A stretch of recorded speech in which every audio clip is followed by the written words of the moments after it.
Somebody help me. Lord, I'm in misery. I had enough of the blues, but the blues ain't had enough of me. Help me a woman. Oh Lord, I done her wrong. Help me a woman. Oh Lord, I done her wrong. She got sick and tired of the cheating, and now she's up and gone. That's why she left me. Left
Go side by side in his mirror. He's playing with the bottom here. Stay with the bottom. Big wreck in your mirror. Big wreck in your mirror.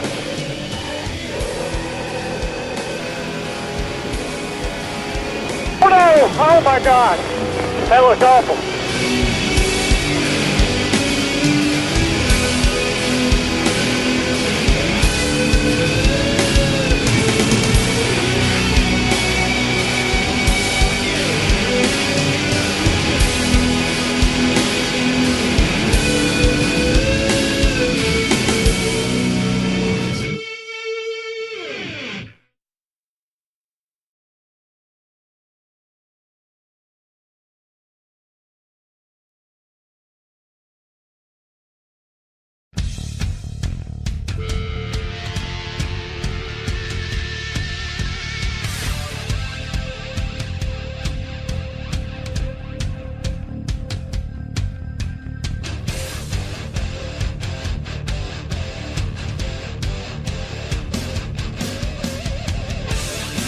Good evening, ladies and gentlemen, boys and girls. Thanks for watching Tarnation TV.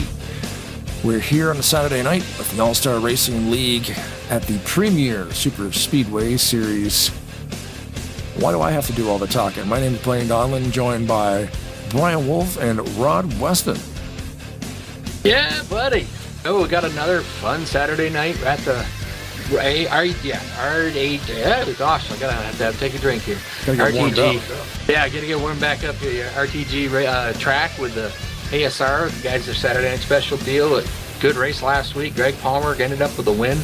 We're seeing how important wins are because he's got, he's only got like 6-point lead, but Kelly Causa second, Randy Waugh and Bobby Farrell, and then Matt McIntyre and Seth Cole are tied for 6. So early, still see how that goes, but we'll get there. And join tonight as always on Saturday nights. We're going to be here. Brian Wolf, come on, Brian. All right, man. Thanks a lot for having me. This is great, man. I'm so excited. This is great race too. Welcome to All-Star Racing, everybody. Well, welcome, last race week, this fans. thing was massive. You had so many people show up last week, and we're almost there again this week. Yeah, we've got. I think we're up to about 25 tonight, maybe because there's a few guys short. They're off watching the playoff games that are playing tonight. But yeah, man, we got a full house again tonight, and again, the heaviest hitters on the web, man. This is going to be incredible racing tonight. Yeah, Oh, sorry, Rod. I was just going to say, we're going to be doing interviews tonight with a driver. We'll be bringing him up here shortly, so go ahead, Blake. Yeah, that's a great new thing we've kind of come up with. We're going to do a thing called a little segment called Driver Spotlight, where we're going to let the viewers kind of know who these drivers are, introduce them and where they're from, and all that good business. Show off their paint schemes, and here we go. We're just like I said, something that we've been talking about doing. So we got Robert Spring, who drives the 74. What's that? Dark liquid? Death liquid? Liquid death. Can you get on the track, Bob, and go for a drive while we talk to you? The first question we have for you is, where do you live, Bob? There he is. I live in North Madison, Ohio. How many years of online racing do you have? How much experience? About 23 years. Online racing, that's pretty good. That's pretty good experience right there. Now, whatever a lot of people want to know is what wheel do you use? Logitech G29. Not one of the more expensive ones, but one of the good ones. So we also want to know what brought you to ASR. What made you decide that this was the Premier League that you wanted to come race? Well, actually, I was listening to a broadcast, and you actually brought me to ASR on a permanent basis. We were talking about what type of wheel you use, because I have trouble braking. So Rod was responsible for this. Yeah, we were doing the ASR broadcast with the Area 88, hosted there, that run by the one and the only Brian Wolf.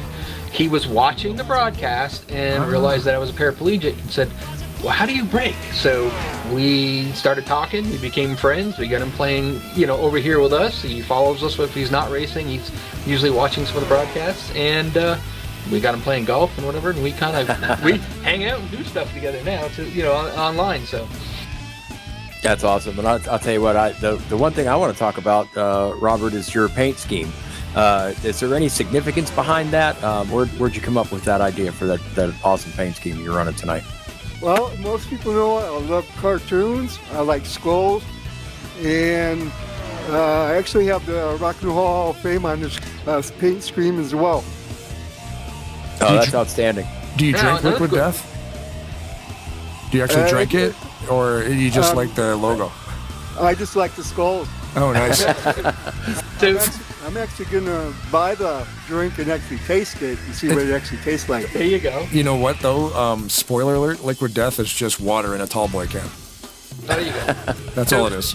So the other question, too, Just water. people want to know is you raced the number 74. So is there any significance to running the 74? Nobody's ever run the 74. I kept on getting tired of going in with the number that everybody had and give you a generic number. So I said, well, nobody runs a 74. So I started running. I like that answer. I run my number because no one else has it. Then the last question we want to know, 20 some odd years of this online stuff, do you have any real racing experience? I do. I did race in my younger teenage years, 17 and 18, at a local track. I happened to get through an Ironman figure 8 race, and I got T-boned, and going through the middle, I didn't brake, and my car flipped like 5 times. Well, I'll tell you what, we've got you on camera right now, and we got Brian Ross in there giving you the business. Try to get some of your camera time. But now that we've asked you all these questions, Robert, I'm going to go ahead and make a statement, and that is to our viewers and and all the folks involved, what an asset Robert's been to ASR, stepping up, doing some admin duties and being part of the review team and all that. And he sure does bring a lot to the table, man. Great racer and just a great friend to have around. That's why we want to introduce these guys to the viewers. So, Robert, man, good luck tonight. We'll be watching you. Thank you. See if I keep this thing clean and keep all my gears tonight. And then hopefully we'll get to interview you a little later on with you can tell us a little bit more about the other stuff. So get out there and get yourself on top there, 3 podium finish tonight, bud. Sure gonna try. Good luck, man. Thank you. Good luck, Rob. Thanks. And there you have it. There's Robert Spring, man. He's one of the just a great guy to have around. You got to surround yourself with the best people, and he's one of them. Like I said, we became friends, and we game a lot. We actually got him doing the RV There Yet series with us. It's comical sometimes watching him because he gets a little mixed up when we say turn right and he turns left, and then next thing you know, we see the back of the RV disappearing. But we enjoy having him along there and enjoy having him racing and enjoying calling the races and stuff. So it should be a fun adventure.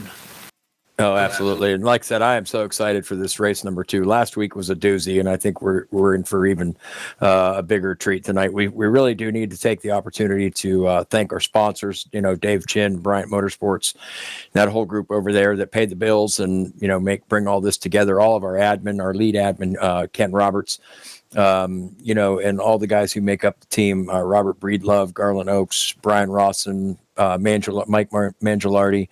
And again, we just interviewed Robert Spring. So, we're just lucky to have all these guys come together. And this group of drivers we have here for this Saturday night series is just incredible. I hope you can hear it in my voice, man. I am excited to watch these guys. These are they come from leagues all over, and we've got the heaviest hitters from, all the leagues throughout the community. And it's going to be awesome. Last week's race was an awesome race, and it, got down there to a kind of an odd finished under yellow, but it was still a good race. Like we said, Greg Palmer ended up winning it, but just because he won the first one, don't mean he's going to win the rest of them. It's a track that you need to have friends.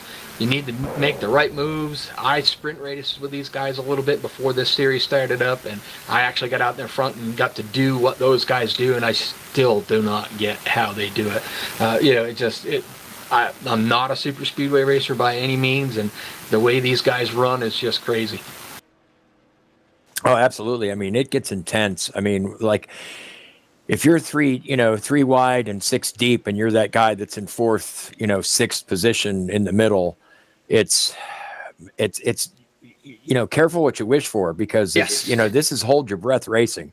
You know what I mean? And it's, wow. It does get intense. I can speak firsthand on that. And I attest for it. It's like I've always said, I've always raced the earlier versions where they were, you run 2 wide. The TR tracks or the Brian Ring tracks were, there was two distinct grooves. But I get out there and I'd be racing with them guys, and I'm like, I don't know how I can't hold my breath this long. Then we get to the Burnt Screwdriver Speedway, which eventually there's a lot of different variations of it. This is one of those. And I'm racing with the guys, and I'm look ahead of them, and they're 3 wide, 8 deep. I'm behind all this going, man, this ain't gonna last. No way. 10 laps later, still going, and I'm going, how in the heck are they doing this? It's so exciting. Yeah. Like when I first got back into the online racing, because I've had this, I bought this thing when it came out in 2003. 2002, but I probably didn't buy it until 2003. But racing with the AI and a little bit on the Sierra servers, I never really messed with any leaks, but loved this game, will always love this game.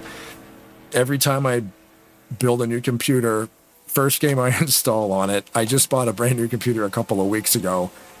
First game I installed on it was this. All your drivers in and it's ready to go, NASCAR goes in. That's cool. It's never going to look any better, but I don't care. It's like my good luck charm. I got Steam installed, and while it's downloading other things, I'm pulling up Dr. Noise tutorial so I can get NASCAR 2003 running on Windows 11 now, and it just, again, flawless installation, runs fine. 144 frames per second, because it's kind of about as fast as it'll ever go, I think. Because it's doing it right now on, this is still my old computer. I haven't migrated the broadcasting over yet. Oh, we played with it Monday. We did, yeah, for the different game, because that's a simple setup. You should see the setup in my broadcasting software for NASCAR. Yes. It's insane. There's buttons and extra keyboards in use, and it's 3 monitors. It's going to take a bit to get that running on the other one, but it's coming. Not to mention, all the stuff that you have. Once you have the game installed, then you have to get the mods and everything that goes with it. And, speaking of that, we really should mention this particular version of Talladega. Talladega is always going to be Talladega, but this particular version comes to us from Rolling Thunder Gaming. This is their version 4 of this track. And we also want to thank John Godfrey, creator, for this, because it's kind of on loan for us right now until we, come up with something. But yeah, this is such a cool track to race on, and we want to thank those guys that made it possible. Godfrey does some crazy work. Almost done happy hour. Yeah, Godfrey does great work. Anybody who can perform magic like that in legacy software known as Sandbox. Sandbox is the old 20+ year software they used to build these tracks, and somehow he can get it working. And there's no autosave feature, from what I hear. And apparently that's a nightmare. If you forget to save your stuff after half an hour and the thing just crashes, whoops, you go back and start over again. Yeah. Now, tonight's race was a lotto qualifying. I'm just looking at the results here. Now, actually, right before we grid up is not a good time to do that, probably. But lo and behold, Robert Spring on the pole, the guy we just interviewed. How about that? And you're the lead broadcaster outside pole, which means the Chris Van League will move up into the front. And as far as that, I'm back in 15th. And where did Lane go? I beat you by 1, Rod. Come on. 1. He won ahead of me. Yeah, of course. I always beat you. Most of the time you do, actually. Yep. There, I believe I'm live Rod, are you live? Yes, sir, I am, believe it or not. I heard Imagine that. that coming. Imagine that the guy we interview tonight gets just so happens to start on the pole tonight, so he's going to have the first starting position. You're going to have Robert Breedlove right on the outside of him, Chris Van Leek, ASR HUD. I don't know his real name. That is Robin Hudson. Robert he's Hudson. a long-time ASR member. Yep. And it looks like we got John Godfrey and Ken Roberts. Drivers, start your engines. Am I doing the next ones, Rod? Is that it? You can. I was just running down a little bit, have to see them all, but we can. We can. John. Then it's going to be Garland Oaks and Stephen Brandsetter. You can go after that if you'd like. We're starting with the 11th position. Well, minus mine actually. Number 6, Brian Rawson, followed by number 88, our lead admin for the league, ASR DC, better known as David Chin, one of the sponsors for the series. 13th, 024, Dennis McCarthy. Let's see, starting next would have been Terry Bombard in the 110 Mallow Cup. Starting 17th, number 94, Dale Shalinsky. Followed by number 41, Denny Carroll. Then Dante Ricky. 83, David Little. Number 21, Randy Waugh. Always a exciting guy to watch. Then another one, 38, Rodney Solons. 48, Cody Lumps. 24, last week's winner, Greg Palmer, and then you're going to have Bobby Farrow. 26 will be Billy Iser. That's ironic because they got his number the same. Doug Hillick, Nate Balzer will round out the field tonight. As they are rolling down the backstretch, pace cars off. Let's see what kind of fun we can have. And pace car driver for tonight is Mackenzie Weston. She's going to be our pace car driver for tonight. So that's awesome. pretty cool. Thanks, Mackenzie. Al did it last week. Thanks, Al. Al's in the chat. Mackenzie's not. Maybe we should. How old is Mackenzie? He is old enough to drive. Going to be 23 this year. Oh, okay. Old enough to drive a pace car. She could reach the pedals. Yeah, she can reach the pedals. I don't know how good she can do, but she'll reach them. Probably got that driver's seat mashed against the dash. Yeah, and the phone in one hand, and We've got a girl at work like pace that. car's off, actually. Here we come, man. This is, oh my gosh. This is the exciting part for me. We got a See girl how at the work guys shake out. A girl at work that's so short I can't move her truck. I have to move the seat first. Yeah. I know in the past that the 74 of Robert Spring hasn't been a ton comfortable starting on the pole like this, but let's see what he does here. He's going to have to figure it out. I think he's getting more comfortable with it as he goes. Breedlove got a really good start, but Chris Van Beek's right onto the rear bumper of Robert Spring. That should push him right through the corners pretty good. Yeah, Liquid Death, I think not he can quite got to the back of Breedlove, so there's not a lot of connection there. That lower line's going to prevail. As we know, though, once they get down that backstretch, that rubber band gets tightened up. Somebody blew up. Motor. ASR HUD blew up. Somebody has lost an engine. I don't know if they're going to. Wow, that might be a They restart, haven't completed a lap yet. But that's true. They also race back, too, so I'm going to check something here. They are racing back in the front. Roberts leads them down. That's a shame. Blown Caution motor. is out. Yeah. I thought I could have swore I saw some black smoke before they got loose there. He downshifted For sure. from third gear to second gear. Blew it up. Oh, we missed a shift. So it must be he might have one of those sequential, not sequential, but a H pattern. Yeah. And it's so easy to do. He might have shifted down into the second gear accidentally. That blew that motor right up.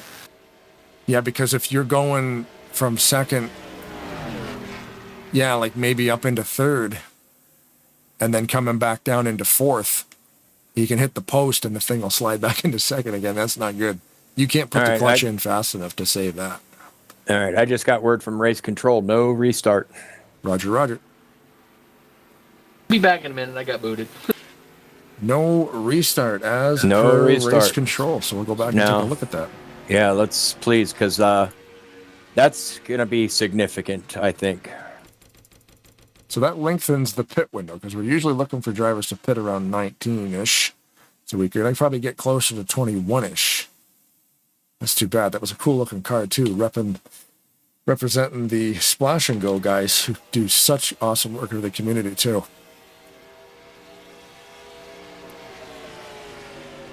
Well, that leaves Robert Spring still out front. We'll see if he pits or decides to stay out there. It looks like they're going down the back stretch. I just got back another one out in the front. Looks like Robert Spring will pit. Chris Van Vliet's going to stay out. Robert Blueload staying out. Danny Carroll. It's going to be kind of a mixture. With being didn't really get a lap in. Some of the guys want to stay out of the trouble. Other guys may, plumb strategy already this early. That's right. Yeah, and I think part of Robert Spring's strategy here is to maybe try to move towards the back and take a breath here. Yeah, I don't blame him there. Steve Brandsetter cruising down pit road. Gosh. That thing is in mosquito control. That thing is smoking pretty bad. Looks like Tommy Bombard's got beat up pretty good. Yeah, I saw a few of them, including Ken Roberts, the lead admin, kind of tumbling on the backstretch there. Yeah. I wonder if Dennis McCarthy also looks like he might have some damage there.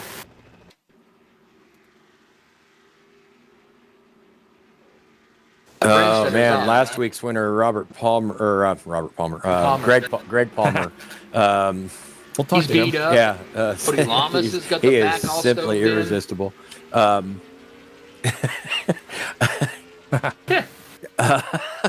right, I'm messing myself up now, but yeah, he's got significant damage on the tail end. You can see into his his fuel tank. Bobby Farrell was that way last week, and kept still up. Was very competitive. I think he did finish top. He did. He finished right up there, really good. Now I don't think he had a car he could pull out, and pull a pack. But as long as he was behind somebody, he was doing great. Oh gosh, bunch of her up. Cody Lamas. Yeah, he's beat. Looks like he crunched the back too. Now I see the 55 of Ken Roberts still out there. He looks like he's in one piece, even though I saw him upside down. He took quite the wallop, but the thing was in the air, and it did land. I mean, not too bad. It didn't land on the roof too hard. He kind of went up on the headlights and did a little skateboard trick. Oh, I do see a little bit of a push in the back now. It looks it's not that bad, but the tail end is still frowning. Robert Breedlove looks like he's going to pull a fake there. We got a few drivers about the third, fourth position. Trying to find out who that was that just pulled down pit road. We got a few of them from the back as well. That was rough. I would say now's not probably the time to interview anybody. Okay. So is David Chin, because the one I saw, I just couldn't see the number on it. I still getting used to some of the cars being it's only our second race, but yeah, David Chin's got a little bit of damage on the side. See Brian Rawson just coming in, topping off. He still looks like he's in one piece. I dig that paint scheme. I like that old Mark Martin number 6 car, that throwback Valvoline. Rawson's pretty consistent running that in most mods we run, I think. Yeah. Yeah, he'll run that 6 Valvoline all the time. I think Rodney is his painter too, so he just sort of migrates it from mod to mod. Which isn't too hard to do. If you've already done the work, you can just kind of modify a little bit and make it fit on a truck. And it depends too what mod it's going from what, but yeah. For the most part, Rodney Sellens is so good at it, it's probably second nature, nothing to him. Did you guys want to take a second and watch the commercial from our sponsor? Perfect. Absolutely. Let's do that. Because we can always thank our sponsors at Bryant Motorsports Auto Sales for, if you need a car, come on down to Portsmouth. Well, you know what? Why do I have to say it? Because I can just let the girls say it. I just have to push the right button, which is right here. Get this car for Grandma. Me too. He got it at Bryant Motorsports on High Street in Portsmouth. She's really gonna love it. I know, right? If you need a car, give us a call at 393-2600. That's 393-2600.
welcome back. Thank you to the girls for doing that. Do we know the girls' names?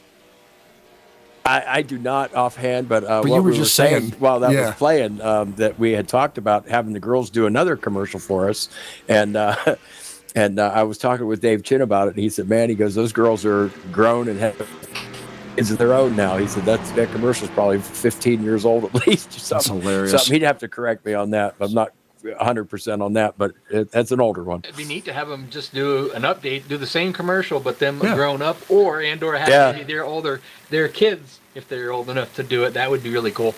What's cool is you see their truck in front, and it's painted just like DC's car, or I'm sorry, his truck that we run on Tuesdays. I see thought that That's was pretty really cool in the commercial. Yeah, that we could see the truck that we've seen on this track in a simulator. You know, even like Garland X, for instance. Neat. You know, the one that he runs in the Aero mod. He sent me pictures on Facebook of that actual car in a museum. It's cool. Because that's neat. He's connected to that car in real life, and it was super cool to see that. He sent the text over. He went there and snapped some shots and shot them over to me. So I was like, "Oh, that's really awesome to see." Outstanding. You know, the actual cars, and now, of course, we see Earnhardt throwbacks and tributes to Mark Martin, like we were just talking about. But it's neat to see maybe even guys who weren't that famous get in there. You know. Oh yeah, a lot of these guys out here, like, you know, they make it no secret who they're fans of. You know, I mean, you can tell by their schemes. But pace car's off, and here we go again. We're re-racked and ready to go. Hopefully, these guys will get it in gear, so to speak, and get moving here. Not down a gear, up a gear. Yeah, so we ran the extra lap because apparently HUD is still on the track, right? So I don't know. I was kind of watching to see what the leaders were doing and who was tore up. So it looks like there's a bunch of them left. So I think we're still in for a good one here. Danny Carroll gave him a really good push. Danny Carroll moving up behind Breedlove there on the high side. So is Van Leek. So they're going to go up to that second groove where most of the guys are most comfortable. Back there in the fourth position is Nate down there. That's Hewlett. Yeah, two lines are definitely still forming. As they leave Van Leek out to dry, Breedlove's going to go out there and lead that. Try to lead that lap with Denny Carroll behind him. We'll see how that works out. Yeah, these guys, some of these guys that are running mid-pack are kind of being aggressive right now. This is pretty neat. 3 wide, about halfway back. Something happened back there with Oaks and Hewlett. I'm just going to take a look at it here in the replay. Yeah, they could be off pace due to that first wreck damage or something. But it would slow them up. Slide job to the 38. Nothing happened, but they had to take, Hewlett especially had to take the long way around.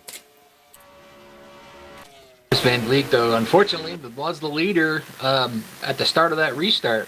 Now he's shuffled back to about 8th position. 7th currently right now, but it depends if he gets back in line there. They shuffled out. That just goes to show you get out of line without anybody helping you.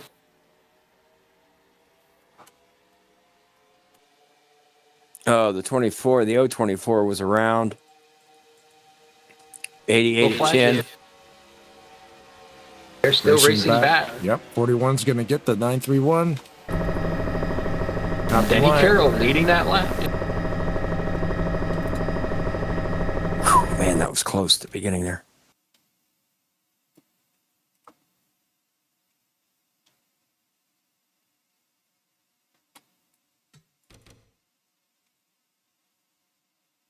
Somebody with as much damage as they had, did somebody to have, more engine trouble or?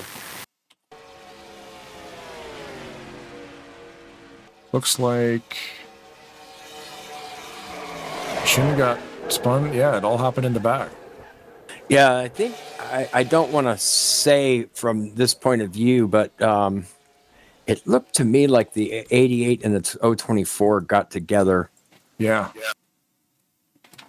Take a helicopter look at it. We'll probably see coming into the corner. Palmer in that damage 22 was keeping up, and it looked like he didn't hurt that effort any. Oh yeah, Palmer just perpendicular right into that outside wall. That's not going to be good for front end damage. Looks like David Chin did make it down to pit road. They jacked the car up. I think they probably told him that it was finished, so he's out of the car and over the wall. Looks like most of them are going to be coming to pit road. The end of lap And it looks 8. like Billy Elliser will stay out, maybe in an attempt to get a lap back or to lead a lap for that point. Yeah, Chin has retired, Cody but HUD has not. Cody Lamas almost, is it Cody Lamas? Yeah, also stayed out. He's one of the damaged cars, so he's probably going to stay out, try to see if he can at least get a lap led. I've got almost all of them coming down pit road right now. I'm focused on Godfrey. He's in. Dave Little also stayed out. Tom Bombard, I guess, is that how I say that? Terry. Okay, Terry he Bombard, also yep. stayed out. Bumby is the name of his car file, so that must be his nickname. That poor Dennis McCarthy in that 024, man, that thing is bashed. Yeah. Take a look at that. Oh, wow. Yeah, bashed is one word for it. Bombard. So I was saying it wrong. Bombard. Yeah, it's squashed in on both sides. You're not supposed to be able to see the wheels sticking out. Yeah, it's definitely thinner. Yeah. Oh, this is a Rodney Sullins car, so we got to get in here and look at the columns and the pants and the shoes. Robert Spring was telling me about his car that he's got a Kellogg's car that's going to be, it's in there already, but it's not running it tonight. And he said the steering wheel is just crazy. Right now, as my screens are live, oh boy, excuse me, we still have 24 cars on track. I'm sorry, 22 cars on track. 25 did start the race, and 3 of those guys were off pace. Showing Palmer one lap down. Yeah, 1 lap down, and Dave Chin has retired it. Well, I hate to see it for that guy, man. He just, if it weren't for bad luck, Wouldn't have any at all, right? Yep. Yeah. You know, this game could be quite fun when this sim is a blast when you're kind of on a roll and you're at your high points in your own personal racing and stuff. But man, it seems like when it rains, it pours. You know. So all the cars that pitted that time, Billy Elliser, Cody Lamas, and Dave Little pitted. Tommy Bombard, I said it right that time, stayed out to see if he can lead this lap. That's Terry Bombard. Terry Bombard. I got to get it. I'll get it right. Give me a minute. Make sure you're live. Good. I am. Good move by his part because he's going to get a chance to pit the next time by. Yeah, it looks like they're figuring out where to line up here. With the car 1 lap down, they'll get 1 more lap added to the pace, so to give him a lap led. Oof, at 48's bashed as well. Cooked. Yeah. Yeah, they had to cut the, as you can see from the replay there, we had to cut the trunk lid, which exposes the fuel cell. But sometimes it helps with downforce. I don't know. It like makes the car lighter or something. We've seen cars that are tore up like that. Like you were saying last week, you know, guys are like, Bobby oh Farrell, man. Yeah, Bobby Farrell, like, oh, no way he can keep up, and ended up like getting like 3rd. Or where did he finish? I think it was like 5th or somewhere. It was right in the top 10. Yeah. Not sure if I saved that or export or not, but the thing is, in real life situations, what that does is that back panel actually kind of acts like a parachute. So when you take that out, it lets the air come out from underneath the car. Right. And so that's why sometimes you'll see that accidentally happens in NASCAR. Somehow it just remarkably falls off, and then guys go out and win a race. It's like the picker's like, gosh darn, we better get rid of this because of all that damage, and they just cut a hole in it. There's been a few scandals out there from situations like that where somebody rigged it to fall off. Yeah, you get it bashed up enough and they can warrant cutting it out of there, then a little bit of drag. Looks like Bombard might be going to the pits from the front row. He did get that lap led. Yeah. Cycle to the back right here. Cars a lap down on Hudson and Palmer.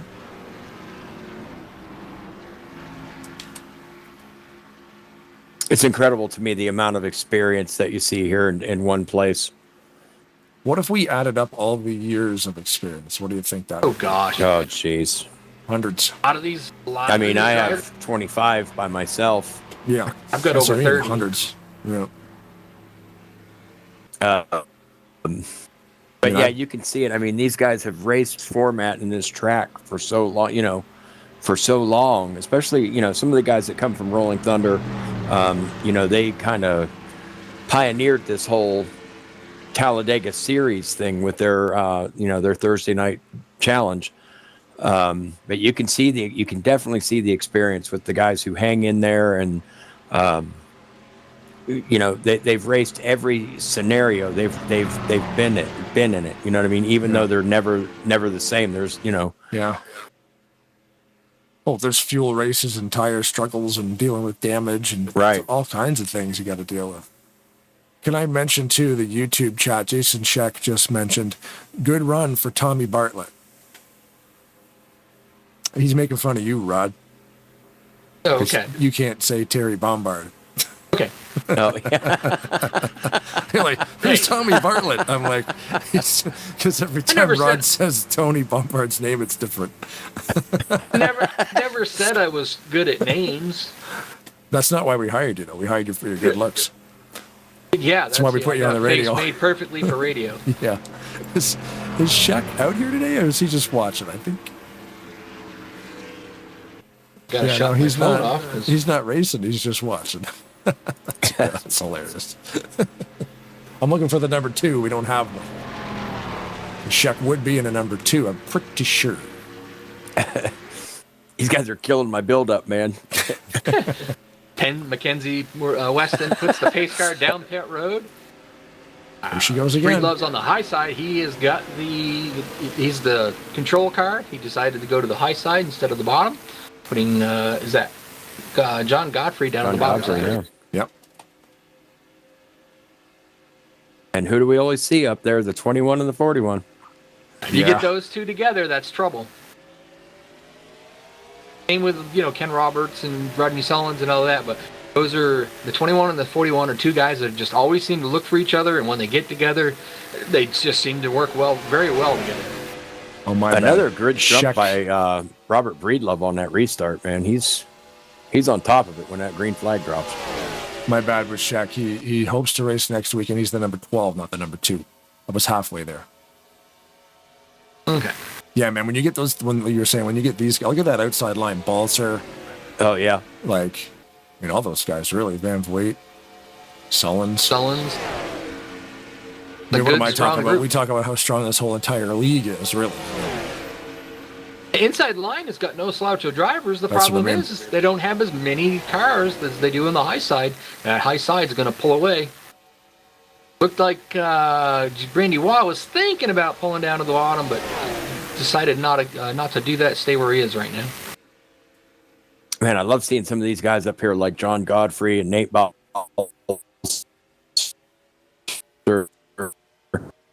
Just through his paint schemes and the way he races. Man, I love seeing these guys up front, and I'm glad I'm not down there with them. Me too. See, if that makes any sense. Yeah, we know Rod's favorite track is Martinsville, but you really dig the Superspeedway stuff, though, Brian. I mean, that's why you're starting these series up. Like, you really don't want to be down there in the Hornet's Nest? No, I just meant with that level of competition. Oh, gotcha. Godfrey, Nate Balser, the 21, the 41, Breedlove is up there. You know what I mean? This, it is, I never stress enough how difficult it is to win these races or even finish top 5 sometimes. Yeah. Doesn't matter how often you do it. Like you say, it's white knuckle sweating. It's tough to pull it off, especially if you don't win a lot. Like if I was out there near the front, it's nerve-wracking because you don't want to make a mistake and ruin somebody else's night because everybody comes out here and put a lot of hours into this. Right. But it's also like, can I actually win with all these people joining into this? Like, that's another thing. Yeah. I've won a couple of sprint races, and those are only 10 laps. And that's, stressful and awesome. And can't believe I just pulled that off type of stuff, Right. And, and on the underside of that, too, is, you cannot win these races without somebody behind you helping you. Yeah, look at you just can't. Monte Ricci keeps pulling down to the bottom to try to go. He got back up there the first time he tried it. This time, Rodney Sullins got there and closed that gap up before he had a chance to. So he's lost a position and may lose even more. You got Robert Spring with Ken Roberts and a few other good drivers up there on that very high side starting to get that third groove going. Yeah, I think they're wanting to make something happen. That's kind of out of character for that 74 car, but it looks like he's being pretty aggressive and wanting to move, wanting to make something happen here. Yeah, Godfrey and Sullins went to the bottom down there. They're trying to get it going. They're not really getting there. Looks like that is... okay, that's Dante that's in behind them that's going to try to see if he can't help push John Godfrey maybe out front. Yeah, I was just watching that trio down there, Godfrey, Sullins, and the 84 of that Dante Ricky. They're no strangers to this track, and they're no strangers to each other. That experience right there alone is going to be a threat.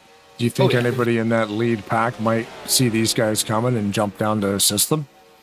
I think you got two lines back here coming. It's like depending on which line gets the most momentum coming. You're going to see probably. Ooh, they did the lane shift, but that scared somebody, I think. Them get hit hard. Oh, our cameraman just got taken out by the 7. Holy moly! Bobby Farrell again. So at the line, it was spinning in the midair there. Bobby Farrell took a wild tumble. Yeah, it looked like a lane change. It looks like the bottom line saw that there was a middle lane, is what I'm viewing anyway. But yeah. Oh yeah, that was Rusty Wallace and Darrell Waltrip combined.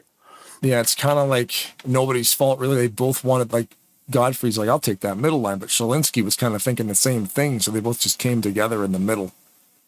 Unfortunately, Shalinsky got the bad hit on that one. The instant pop motor there, too, of the 6. Rasson's got serious damage. There's not a straight panel on that thing. What happened? I was just going to say, I'm sorry, Rod, that the number 6 and the number 7 probably would not have survived those wrecks. That was a pretty violent one for Rasson. I watched Rasson, but I didn't watch Bobby Farrell's there. So trying to get a good angle. Are they? Now, there I go, Rod. I wasn't live. See? Come on, get with the program. Yeah, they're all coming down pit road now. Well, that John Godfrey's going to stay out and get that point. That hook that the 6 took off the 94 shot him right into the fence so hard it damaged every side of that car and blew the motor out of it. I have a feeling we're going to be up a little bit late tonight with these reviews. Yeah. That's a good thing for you. I don't do reviews. But, I mean, what a kind of a pretty good battle so far. I mean, Rawson's destroyed it. Still, these guys, a lot of them, like I said, a few come from Rolling Thunder. There's a bunch from the other leagues that run Primetime and Talladega Nights, and mixing in with the guys here at ASR. They're still kind of feeling each other out and getting used to each other. But you can see kind of some patterns developing of the guys who have, the experience running together, like the 21 and the 41 we mentioned. Look, they're together like glue. Yeah, you get like Ken Roberts. I think it's Rodney Sullins. I think Cody Lamas is one of the other ones. They get together and they run together and they just run well together. Yeah. You got those people you always you trust and you like racing against. You look for them out there whenever you can find them. The only good side to that is if you've raced against these guys for any amount of time, then you know what you have to do to beat them. I don't know what to do, but some of them guys do, yeah. Or learn from them too, right? Just follow them. That's and when somebody figures that out, I hope they let me know. Yeah. So you sit there and think about it, the different people that drivers we get out here and how many race wins they've got on these super speedways, and there's a lot of them out there, and you could probably talk to 10 of them, and they'd all tell you a different approach, a different way to do it. You need friends, you need to do this, you need to block, there's so many different ways to win these races. It's mind-boggling. Has the 21 broken down? He is very, very slow down on the apron there, down on the flat. I wonder if he had one of the random breakdowns. It's still running. I can hear it. Yep. Unless he's maybe got an end of the longest line penalty or something. Or he It's had Corey, possibility. maybe he had Corey bring him a coffee, but he didn't mix it properly. Corey, I said 2 sugars and 1 milk. So then Corey had to go get him a new one. Yep. Now go get your butt back to the warehouse. Get me more. Fetch me another beverage. I lost GNL TV because I got kicked there in the beginning, so I don't have any of that other information. You could shut the game down, fire GNL back up, and you'd get it all back again. Let me try that. Yeah. I shall return. I cannot believe shut the that game down, 7 car. shut your Apache down, and I know what you mean. and then wait like 5 seconds, and then fire it all back up and refire the game, and it'll work. I cannot believe that 7 car is still out there running, man. Is God it bless really? that kid. Yeah, God he bless that rolled kid, right man. over our cameraman on pit road. But you know He what, will though? not give up on him. You saw what happened last week, right? I mean, Yeah. let's take a better. I mean, we're able to use free cam a lot under yellow here, so we got roof damage. You know what? The front looks fine though. That front looks brand new. Yeah. The roof is definitely a little suspect, and so is that trunk lid because it's completely gone. Huh. It reminds me of that Days of Thunder movie, and he pulls it into Bristol, and the one crew guy says, "Look, this side we don't have to fix." And he kicks it. Yeah, the crew chief kicks it in. I heard they're making another one. Rumor has it. Yeah. Kind of neat.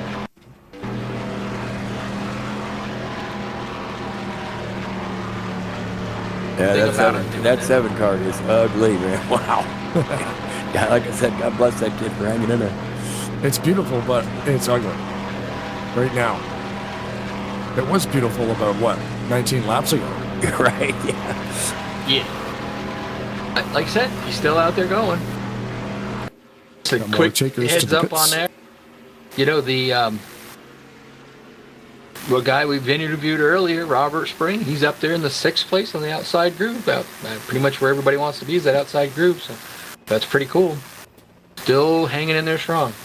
The 83 of Dave Little, the 48 of Cody Lamas, the 510 of Stephen Branstetter, and the 88 of David Chin have retired from the race. Wow. That's too many this early on. Mm-hmm. Not to say I haven't seen worse. Sometimes it's just not in the cards. Last week we had about 8 or 9 more drivers, and we only had like 1 yellow flag. I'm actually a little bit surprised at how aggressive some of these guys are being. I mean, we've had a couple 1 or 2 cautions due to, there was that mechanical failure at the beginning there that took out, 1 or 2 good cars. But, I'm a little bit surprised that these guys are kind of racing as aggressive as they are this early on in the series. Because the penalty, right.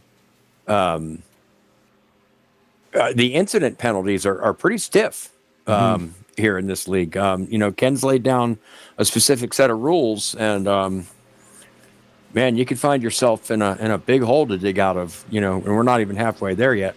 So how do you guys operate with your incident reports? Like Mackenzie if you turns get the lights 2, off you're on the parked pace for car, a headed race? down to the backstretch there. Currently looking at the lap leader right now. The Robert Breedlove led the most laps with 7. So it's quite a few people have actually led laps tonight. So it was not about half the field. So that's pretty good. Do you Yeah, guys that's smart play. I can't remember the incidents. If you're 2, are you parked for 1 race?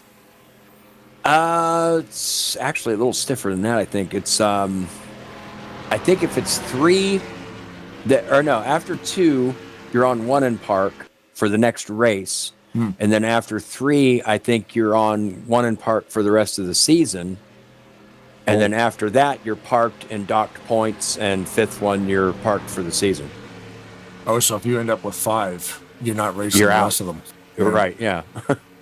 That's why, like I said, I'm a little surprised that they're this aggressive this early. In the first half, yeah. It's a 12-race season, so we will be here for 12 weeks.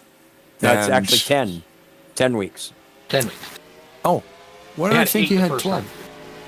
Oh, that's what it was. It was 8 on Sundays, and you bumped it up 2 races. I thought it was 10 first, and they bumped it up 2. I've been paying attention, apparently. It looks like the 7 car is actually human. He's off the pace with some damage there. They're kind of stacking up a little bit behind him. Denny Carroll got a really, really good start on that one there. Robert Breedlove's looking for some of that racing room. He wants to get out there. They move up to that high line in front of Nate Balzer. Rodney Sullins, Mark Paglia, sorry, and Cody Lamas there. That's not Cody Lamas, that's Dante Ricci. They got the same kind of paint scheme. Trying to do it in the three cars on the bottom. Ken Roberts is starting to catch up with them. So yeah, it looks like the 55 of Roberts can keep up. I don't know if he's ready to make any moves just yet, but looks like he's hanging in there. Yeah, if he's able to latch onto the draft and let them pull him, I mean, who knows if he can actually lead a line, but it's a good spot to be because it helps out everybody involved. Yeah, that inside line is actually starting to move a little bit. Yes, they are. Starting to make up some steam down there pretty good. So remember, the inside line will always get into the corner better, but that outside line will get off the corner better. So right. Seems to be a lot more cars on that high side than there's in the bottom, but that bottom, you can see Paglia, he's right on the rear bumper of Rodney Sullins. So that's what you need to be doing. He needs to be right there, kind of giving that little shove down the backstretch, down the little straightaways to try to kick up that speed a little bit and get him up there in the front. Robert Spring pulls down in front of him. This camera pack I'm using, I downloaded from a guy on Reddit. His username was NR Clips. And the spectator cam, which I'm on right now, is probably one of my favorite because it doesn't change. It zooms in, and you'll see right here, coming to the back straightaway. It really does illustrate how awesome the bump drafting is on this track coming out of turn 2. It's a cool view. Oh, guys, I just realized something, and I hope you didn't say it and I just missed it. The fact we were supposed to interview that 77, he didn't even come in tonight. Yeah. No, we knew I was looking for him. Okay. Yeah. Look, we finally caught up. Yeah, we had it all set up, and I'm looking, going, we can't interview him because he's not even here. So, all right, okay. Maybe we can catch him next. We'll have him on deck next week, but then they won't have any cautions. Right. Yeah, right. Yeah. Well, we'll pull him up. We'll pull him up happy hour next week if he's. We'll at least get one driver a weekend during the happy hour to get in there and get them guys to introduce themselves at least. And should the time prevail or whatever, we'll try to get another one in during the race if we can. So there's a lot of jockeying going up there. Currently, the most laps led is a tie right now. Denny Carroll of 41 just led his 7th, which ties Robert Breedlove. Breedlove is behind him, pushing him. They just moved from that high line to the bottom line. Helic had a good run going there with all them guys behind him. They see that coming, so they pull down there with the momentum. Whoa, easy, fellas. Whoa. That could have been big. Yikes. Wow. Experience. And Randy Waugh there saw that coming and just kind of gave him all kinds of room. Didn't slow him down much, though. Ken Roberts still now trying to see about getting a third line going. Backs out of it on the backstretch there. Oh, I see why now. They're catching up to Brian Rossano, who's on the outside. Just putting along, trying to get as many laps in as he can, possibly see if he can get some more positions. I do like Ken how they have said, to nope. deal with lap traffic sometimes, and you see that guy coming, you might, Ken could have had all the momentum to do something, but he has to kind of pull the pin and slide back in line because it's going to be too tight.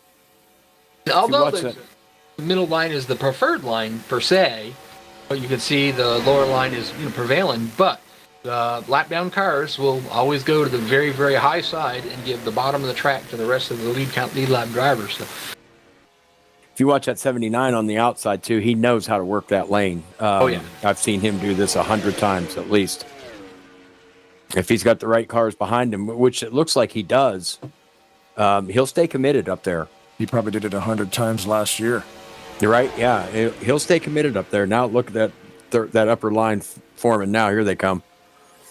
Yeah, but you'll see Denny Carroll, probably Breedlove, once that line starts to go, they'll move to that high side. Oh, yeah. If they catch it in time, move to that high side and slow the inside line down. At 79, just setting them up. So right now, they haven't quite got far enough up there yet. Hillock's right on the back bumper. The three guys on that bottom groove, they were just nose to tail touching each other, going through that little short chute. Back off on the corner. You watch, they'll do it again on the backstretch. They'll be nice and tight, pushing each other. That's the way you got to do it. Hillock goes out in front of Balzer there. Yep. He's going to try to see if he can't get out there and get that line moving now. Big push. He saw him coming, yeah. And they're on free timing. love. And now they're going to get up to the high side. He can get up there high enough. He does. He's got it. So Denny Carroll cannot go up there and block. Take that high line away. So side's moving along. They're probably going to, Hillock's probably going to lead this lap. Oh, this is getting good here. And Bobby Ken Farrell. Roberts, I'm watching him a little bit. I don't think he has a car to win this race, but I think he can stay where he's at and kind of hope for the best. I don't think he has a car that's going to make moves. Yeah, but the thing of it is, they got a car in front of him, car behind him like that. He's good. But his biggest problem they'll have is if he has a situation, like you said, where he ain't going to be able to get out there and do it without, being behind somebody and somebody behind him. Right.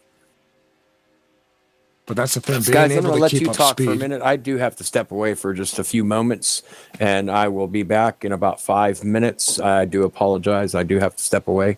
If I'm not back in 5 minutes, just wait longer. Roger.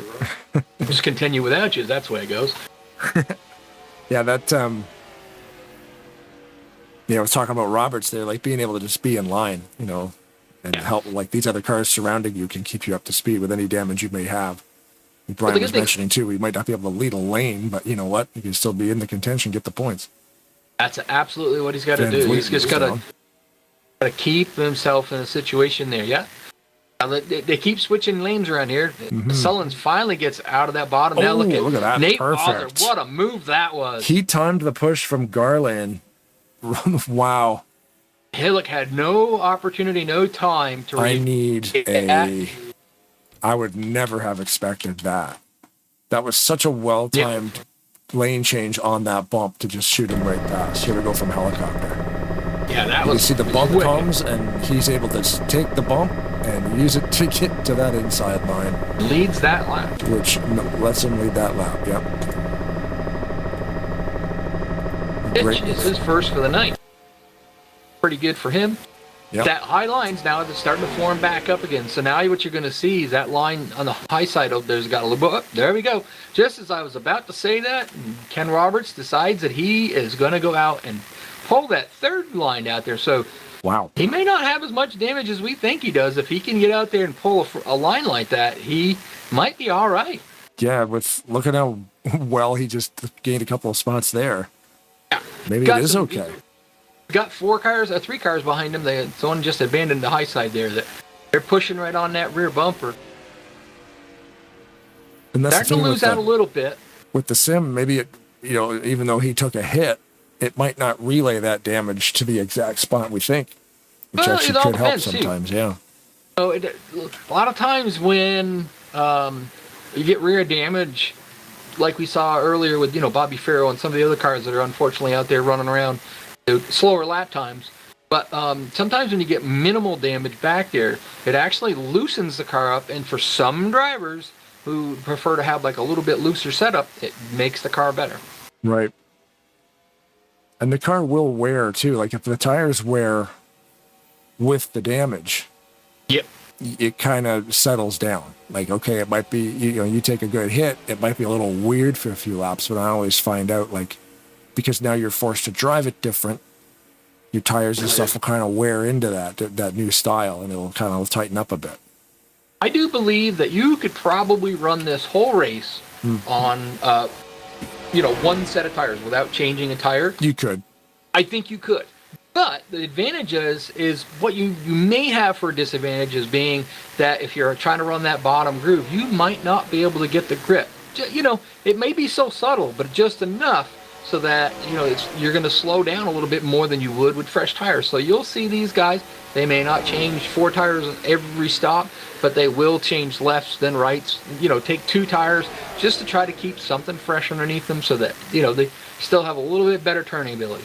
If you ran all 66 laps here at 2X and never changed your tires, you would have some, you'd probably use up 25% of that right front, I would think. Yeah. Depending on what line you were running. and everybody looks at this and they say, you know, this is racing is easy. Think about it. You get out there, you hammer it down. That's all you got to do is hold a steady wheel, right? Yep. Mm-hmm. Yeah. No. This is most exhausting style of online racing that you'll ever have. Your brain when you get done is fried. You can see a lot of it in some of the interviews with the guys that we have. They're just, you know, you can hear it in their voice. They're I have returned, guys. Roger. He's early. Sorry, I didn't mean to step on you there, but you said after these races, your brain is fried. You know, some more than others. Oh, it is. I'll tell you what. I'll run a Martinsville race, you know, for 300 laps, and I will be nowhere near mentally drained as you would be racing here. I see Nate Balser's kind of taking the helm here. Yep. Wicked move. You missed it. It was an awesome move as they put Bobby Farrell yet one more lap down, and then just ahead of him, another car that is Dennis McCarthy, the old Rainbow Warrior car. UPS guy. Yeah, I like that throwback. Usually he runs a UPS one, but yeah. He was involved in one of the earlier incidents, and unfortunately, you know, his cars took a little bit of a hit, but I'm going to try to tuck in behind him and see if he's in the draft, if that'll work out and keep him at least going forward at the high speeds. It doesn't look like his car's able to do that. He lost the draft pretty quick. See, the 22 of Palmer and the 4 of Hudd are not on the track, but it's still reporting to me that they are running. So I'm pretty sure they've retired. Is it possible they quit the game without retiring? I guess so. If the computer crashed. They're not even shown on the thing. Hold on a second. Well, for you they might not be because you actually had to quit, right? Yeah. So your GNL might only show 23 drivers. Yeah. So they don't show them in there. So I'm not sure. I'm pretty sure that on their end, on the 22's end and the 4's end, it's probably going to say something on their screen like gear or engine or, you know, the reason that they went out. Maybe they didn't actually retire. They were put out by their own mechanical failures. Yeah. Dante will get his first lap led there. Yep. A few changes there since while we're discussing that. First and foremost, Jenny Carroll and Breedlove went around from the high side down in front of Nate Balzer. And then, as you said, Dante, John Godfrey, Rodney Sullins, Ken Robbs are on the high side there with Mark Paglia have pushed Dante back out into the lead there. So back out into the lead, not say back out. I think some of these guys are just kind of riding because now we are past that halfway. So some of these guys are just riding to that next pit stop and they just want to be where they're at the end. Now, the next thing is we haven't figured out, because we're not Seth Cole, how many laps ago has it been since they pitted? You know, when that's got to be coming up here pretty quick. They've been doing pretty good.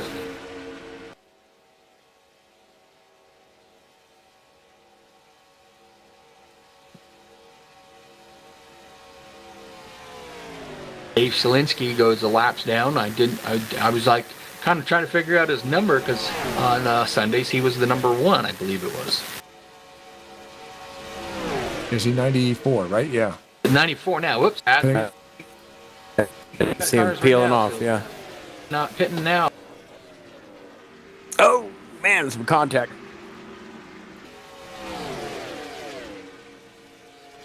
The 01 and the 931 almost collided. So far, I see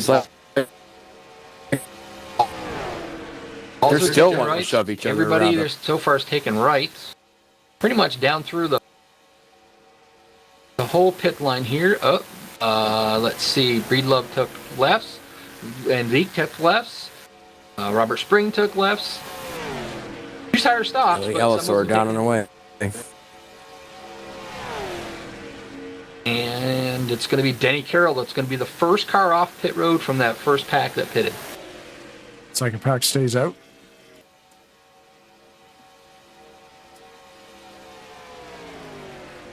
Now I've seen some different strategies come into play, huh? Interesting to see that second pack stay out, yeah. Rodney Sullins just posted that he is going to be pitting this time, so I think that second group should probably, at least some of them will be pitting this time around. Doug Helix pitting. Yeah, they'll all be going then. Well, no Believe you'll guarantees. see. I guess we'll see. Yep. Now the next question is when they pit and they come out, who's going to be the group that gets the better run, gets the better pit stop off there? See, Breedlove have the greatest of pit stop as the other guys did. Bobby Farrell's on pit road taking right sides ahead of these guys. I believe the 931 and the 74 will work together to try to get to those front four. Yeah. However, the front four, if they were smart, they would stay right where they're at and try to get away, but I don't think that's going to happen. Riding along with your race leader here into the pits to see if he can hold on to this lead coming out. Everybody took right side tires this time by.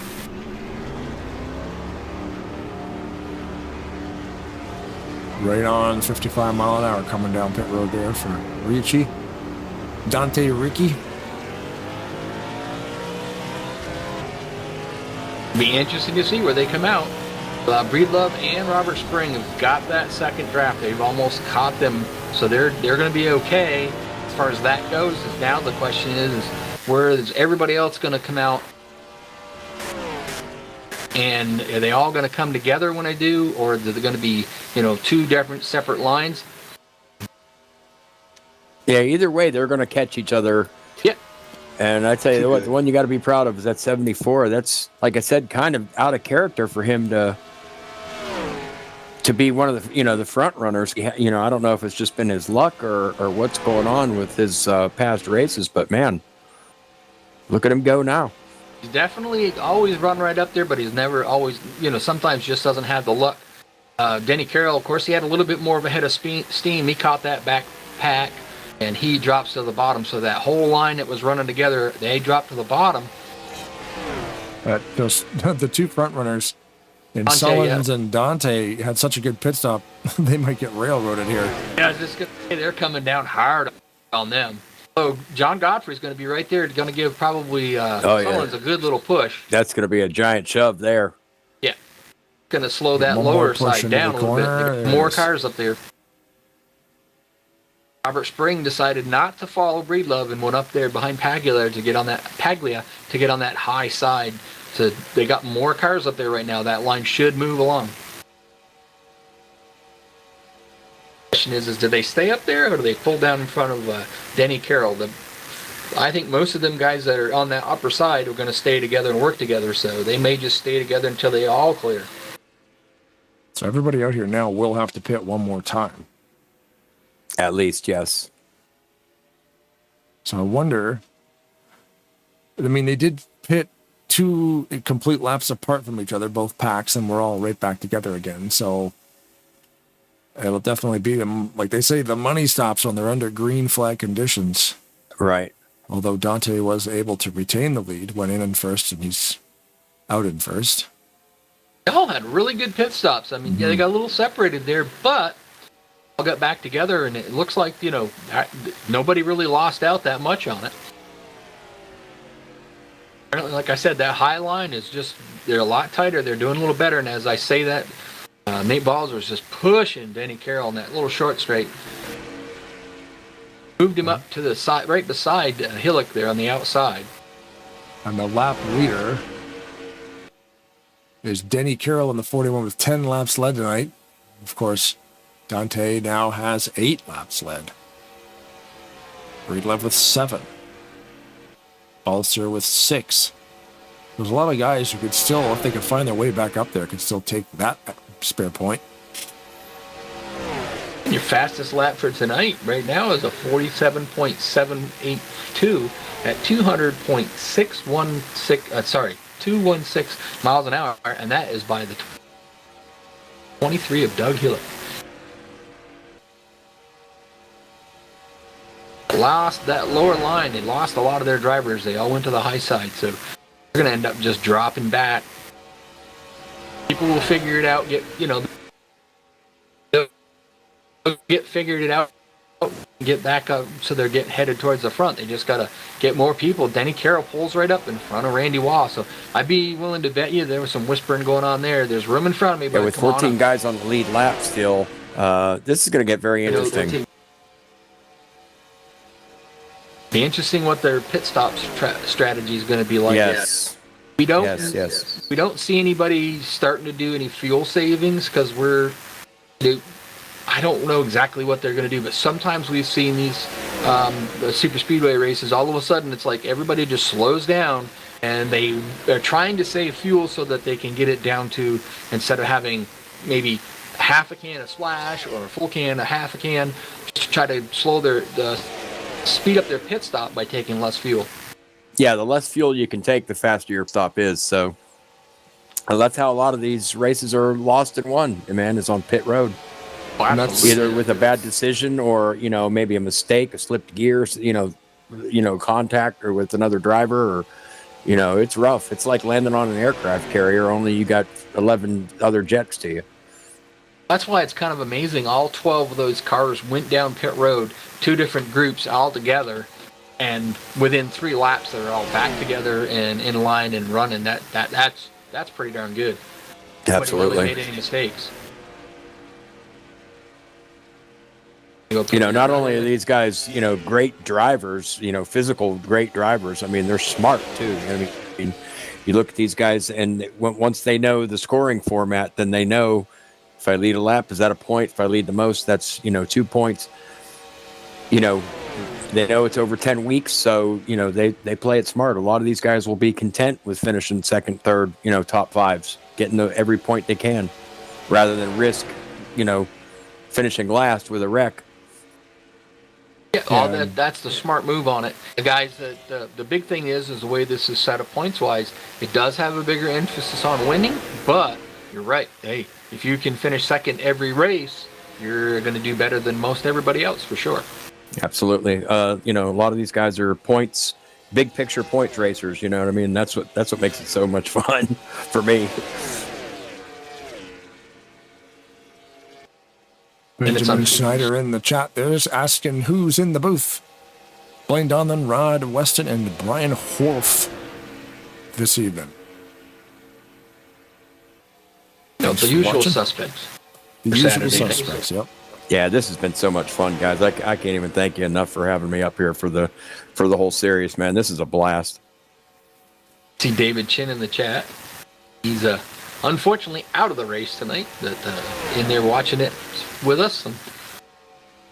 And had a little bit of bad luck tonight. He did. Thanks for watching, by the way, everybody on YouTube. We got over 100 hits on this thing. It's pretty cool. Subscriptions are free for the last, Dante's driving the 84. The next 84 minutes, subscriptions are free on the YouTube channel. Out of the 20 people watching, we only have 1 like. So, that's not good. We got to get them likes up. How many hates do we have? We have a hate button. Maybe that's what we do. I don't see anybody. There's no hate button, so I guess that's a pretty good thing. I guess if we want to look at it this way, the more cars that go out, the bigger the viewership is. Yeah, right. Yeah. Guys who crash and then just turn on the broadcast. But then you get the guys that are out there racing, chatting with us. Yeah. I don't understand that at all. Texting and driving. Yeah. Unless it's some of them are good enough. They got they can race with their foot and they got one hand on the wheel and typing with their other hand. I can't do that. There's no way. Ben types in the chat. 0 hates. Thanks, Ben. Yep. Nobody hates live broadcasting in 2003. Ooh, Denny Carroll moves to the bottom. Just saw that. Randy that's Waugh, tight. Breedlove, Belzer, and Van Leek, and then Robert Spring on that bottom side to see if they can make something happen. They got to get tighter, though. Too much gap in those last 3 cars. Unfortunately for Bobby Farrell, he ended up getting disconnected. Connection failed, and he... At 55, I'm still calling him to sleep, still hanging around up there. Although you missed it, he actually led a pack on the high side there for a little bit. So I don't think it's as damaged as it is. It's probably not a perfect car, but I don't think he's as damaged as we think he is. He's still, doing pretty darn good there. He's almost to where he could jump in front of that. Oh! Wow, it was close. I was going to say he was just almost close enough to where he could jump to that bottom line, but came up on him. That 5-car group right there, they're running really, really tight, and they made that work on that high side just because they're really running and staying in line, pushing each other at the right moment, and they made that work. Denny Carroll decided that, nope, I'm not going to go all the way to the back again, so he tucked in behind Ken Roberts. Run a few more laps, and we'll see, what we are about 16 laps-ish to go. Yeah, I was just going to say, with 15 laps to go, I think we definitely we're past the point of 2 pit stops. I think we still at least have 1. Yeah. There will be at least 1 for everybody, yeah. Yeah. And I think you'll see just the way we've seen it go, they will pretty much run until they have to pit. Some of them might pit like a lap or 2 early, but we don't see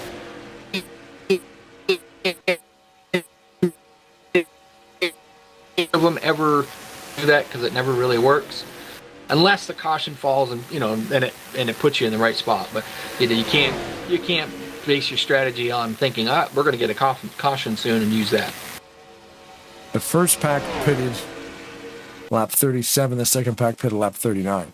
So first pack will have to pit before lap 56. So they're within 4. Oh, I was going to say, they're either making a move or they're starting to blow off now. Mm-hmm. Possibly, yeah. They just saw Denny Carroll to the bottom. leading him to the bottom. Yeah. He was in the Godfrey making a move to the bottom. I say he wasn't in the set. He was in the first pack that pitted. They may be kind of thinking that, yes, they're trying to get their way up near the front, but they're also thinking, yeah, let's get down to that bottom because we know we're going to be pitting, shortly. Let's see if we make sure that we're down there. We don't, have to kind of cut across the track, cost anybody to try to get down on pit road. So with half these guys having to pit by 56 and half of them having to pit by 58, they could kind of all go together if they really wanted to. You can make it from here to the end. But like you were talking before, it depends on their fuel strategy. If they've been saving a specific amount, they may need to run to a specific lap to make that work. And all these guys know how many cans will get you to the end. The recommendation is, depending how good you are at saving fuel, the recommended is sometimes adjusted. And these guys, Brian probably attests to this because he may or may not know this, but they've got it figured out. So if I take half a can, I know I can go X amount of laps. If I take a splash, I'm going to go this many amount of laps. Right. Yellow flag. Yellow's out? Yep. What happened? I didn't see anything that happened in the front there, but boy, does this change things. Mm-hmm. Yep. They're all coming at the same time now. Yes, sir. I believe we're going to have a couple lucky dogs, get a couple more even on, back on the lead lap. That should so be this is definitely going to change this race. Should be Billy Eisen, the 26, and the 67 of Garland Oaks. If they are up to speed, they might, that adds a little bit more to it. Mackenzie Weston driving straight through the 931. Yeah. Watch her. I told you. She's probably looking at her phone, texting at the same time. She does not care about anybody's well-being. Yep. Get out of the way. I have flashy lights on my car. You need to move. That's right. All right, we will now go to a replay and see what happened. I think she probably would be watching tonight, but she probably doesn't have any internet. So. Dad forgot to pay the bill. I'm kind of curious if that wasn't perhaps a debris yellow, because there's a lot of damaged cars out here. Oh, they can't throw a debris yellow, really? No, I don't think I don't think the admins would throw it, but sometimes the game will. If there's a car blown up, if there's a car blown up but not showing smoke, sometimes I've seen that happen. Yeah, because literally I'm watching the flag guy. Well, I guess I could show this on the replay stream. So I got the camera back on the flag stand. That's the point of caution right there. So then I go around the track and I don't see anything. All cars are running. It looks like Robert Spring was the only car to take right side tires. Everybody else is just a fuel only stop. Under yellow, that'll put him to the back of the pack. Yep. He's taking 4 tires. that either he forgot to uncheck them or his strategy is just a little different. They're going to take a little more fuel, going to take four tires. Maybe my car will turn better. Not a horrible I was strategy just under going to caution. say that. That's, 4 tires really is a confidence thing, I think. Yeah, it would definitely make you feel a little bit more like Superman, you know? Yeah, a little more comfortable with 4 skins on it. Yep. David, 4 tires and a cape. Dale Shalinsky has retired a couple laps ago, actually, with a wheel problem. So could that have been the yellow?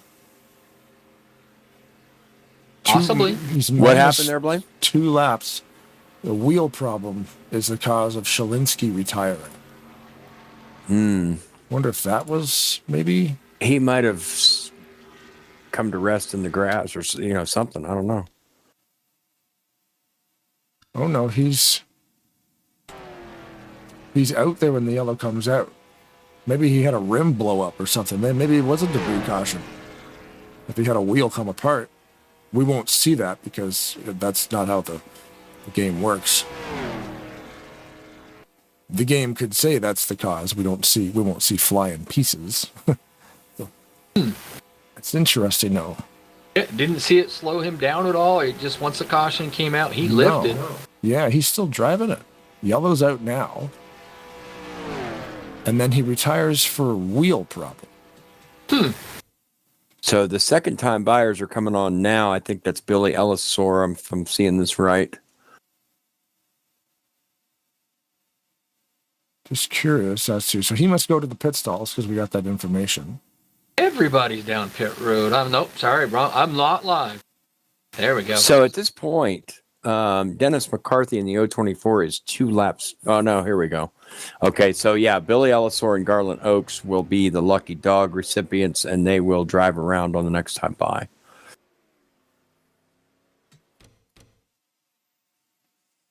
John Godfrey got out there, and he's out in the lead right now. Dante Ritchie second. Rodney Sullins. Ken Roberts. Denny Carroll. Paglia and Randy Waugh. And then Robert Breedlove. And your top 8. Balls are still there. Doug Hewlett. We had a couple noticeable absences tonight. One was Mike Mangialardi in the 029, and Ulysses Sandoval's, I believe he drives the 96. Yep.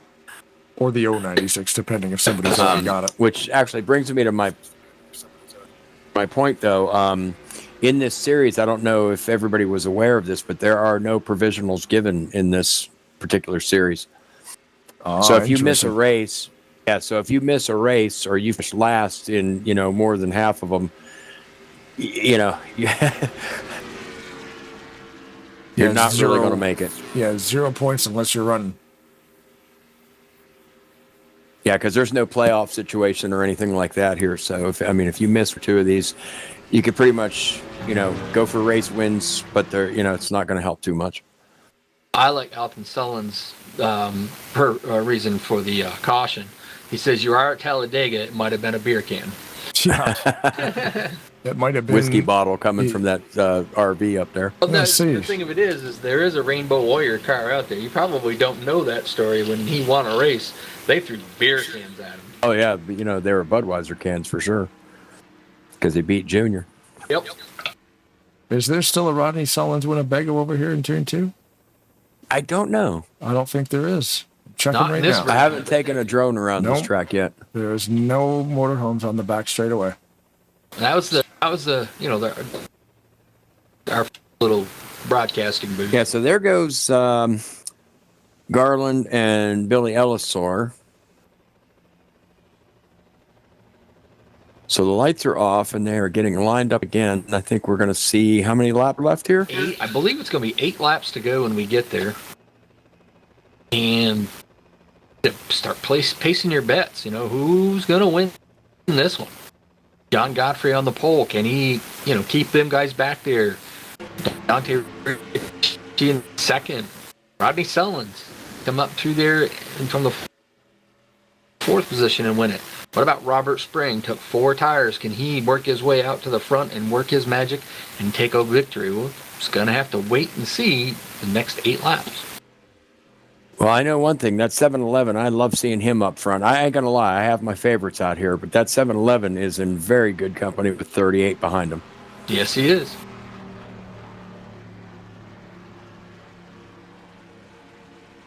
A lot of good cars still left. Most of these guys that are up here in the front haven't been involved in any of the incidents other than we know Ken Roberts has. McCarthy's back there, but he's back. He is a lap down. One of the things maybe to keep in mind, too, is that 84 of Dante Ricky, he's got a couple of his, Rolling Thunder Gaming brethren here with him. So, yeah, wow. Well, if anybody knows this track, it's those guys. You're right. Yeah, exactly. It's going to be interesting. Every single one of these guys is a heavy hitter. You can really say that we've got most of them. I mean, we've got all of them. Mm-hmm. Except for Brian Wolf. Yeah, that guy. I don't know why they let him race anywhere. Green flags get out. Beginning of lap 58. Good start for the guy. Great start. I mean, they're about right the same time. 41 backed up a little bit. Yes, he did. Think he's making room for somebody he up missed there? The start.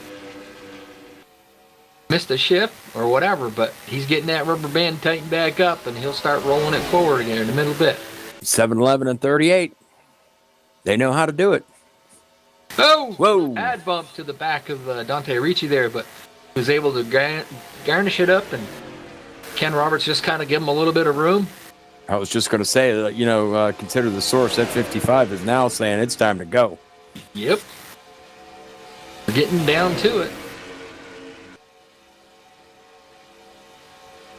That high line's just really getting it rolling a little bit more. Yeah, they are. With Denny Carroll having a little bit of trouble on that start, that kind of backed that up inside lineup. Now he's back up to the back of Rodney Sullins. They might be able to make a charge of it, but got to get some more of them cars that are in the back to drop down. Just as I say that, Robert Spring drops down and pulls up behind Nate Balzer, who is the 5th car in that bottom line. So Dante does have 20 laps led, so he will get the bonus points for leading the lap and leading the most. That's a big deal. There's that variance coming through again. Before on the bottom there, I think he's going to start pushing this bottom line maybe. And just as I say that, goes to the high side in front of Van Vliet. Wow! But remember, he's the only car out there with 4 fresh tires, and gives him that little bit more confidence that he might be able to do it. Garland Oaks is still right there, right behind Doug Hillick. I don't know if Garland got involved in the accident, and that's why he was so far back. Did he have damage, or that high line has now become kind of the middle line, which is those guys up front are just now, they just took off. Wow, look at them mixing it up back here. I was going to say, Rodney Sullins went to the high side. I see it in front of my nose. Oh, man. 7-11 around, 74 tumbling. These guys are racing back to the line. I believe they will get a restart. Yeah. It's going to be 5 left. If anything, it'll be 1. And Roberts, he tried to get out there and try to lead that point, but 74 had to call the truck. He's on pit road and just damaged beyond belief. Oh, that's too bad for him. Yeah, I hate that for him because, I mean, he really had it up there all night.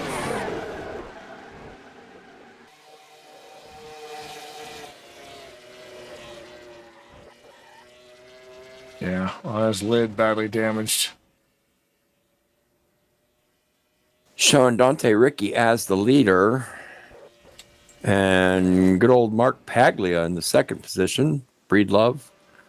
Ken Roberts, 23 of Hewlett. These guys, I'm guessing, will actually stay out and hold their positions. Yeah, I can't see anybody going in there now. Unless they're at the back, maybe. But well, yeah, that or if they're just damaged beyond, if they're impaired.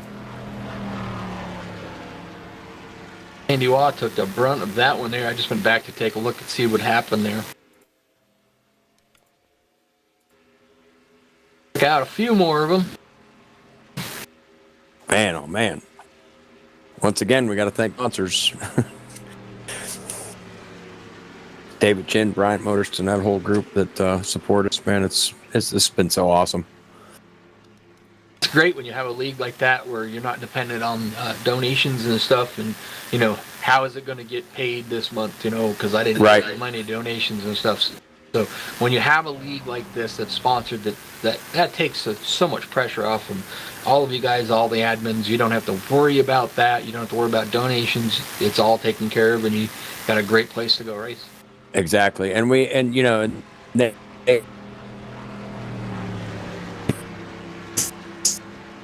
say that the reason they do, and I'm looking forward to actually getting in on this racing season 2 after this one's over. But man, oh man, we got to thank those guys for putting this all together. And you're right about the donation thing. ASR will never ever ask any driver for a donation. The button is there on the website if you prefer to donate, but we really don't ask for donations here. We do accept them, but we don't. Everybody kind of brings something to the table, in their own way, and our broadcasting, our server, our team speak, and everything is all covered by our sponsors. So we really appreciate that. Yeah, it's a big help. That's awesome. And then the admin team that we've together for this too. Via Ken Roberts, kind of handpicked a lot of the guys that we have here, and it's just so far, man. It's been a lot of fun. Number one. And, the fun part of it for me, a lot of it is, putting it together, but I couldn't do it without all these guys involved and you guys, you know what I mean? The broadcasting, putting this out here, man, it's so much fun getting to, especially like I said before, just getting to kind of sit up here and talk about how these guys all do it wrong, Yeah. and then you go out there and show them how. Is that what you're saying?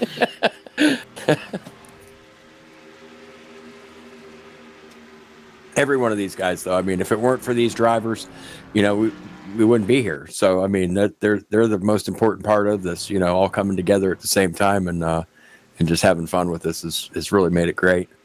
Reading in the chat, I think it's Brian Rosson says that's the worst wreck I've ever had. I think that's the worst one I've ever seen him have. that was a wild ride.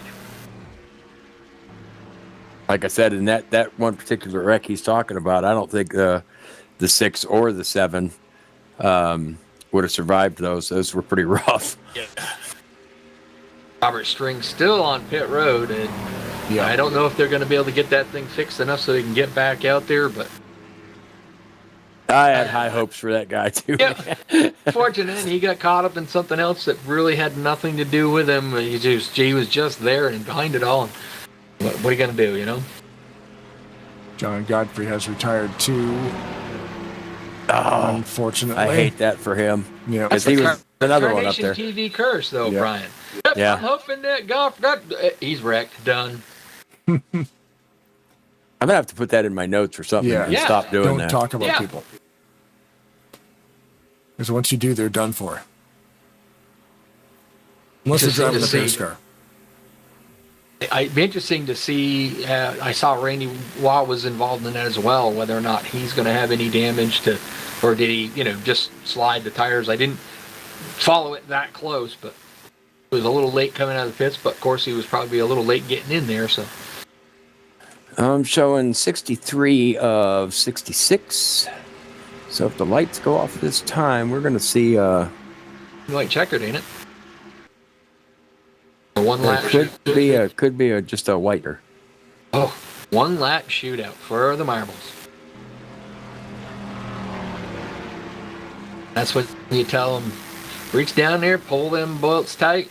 You can drink if you got it. Go get them. Give them seatbelts a tug. Now, last week I know we saw a big wreck in the last lap. and Palmer kind of crossed the line basically all by himself. I kind of hope to see that same thing here tonight, but we'll see. It's come down to this. And that depends too, though, if the lights go off, because that's the important thing. The lights go off. And they do go off, so we are going to get a one-lap shootout.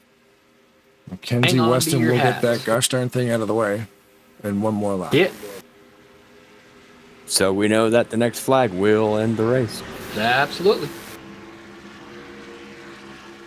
I would say place your bets, but we don't want to wish anybody some hard luck here. But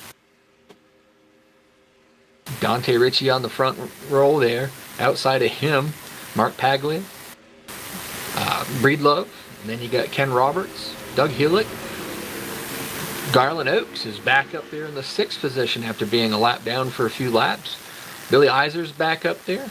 You got Denny Carroll, Nate Balzer, Chris Van Vliet.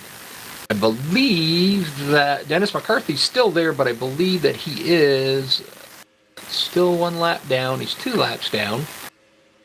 This is either going to be incredible, or it's going to be silly, or it's going to be incredibly silly.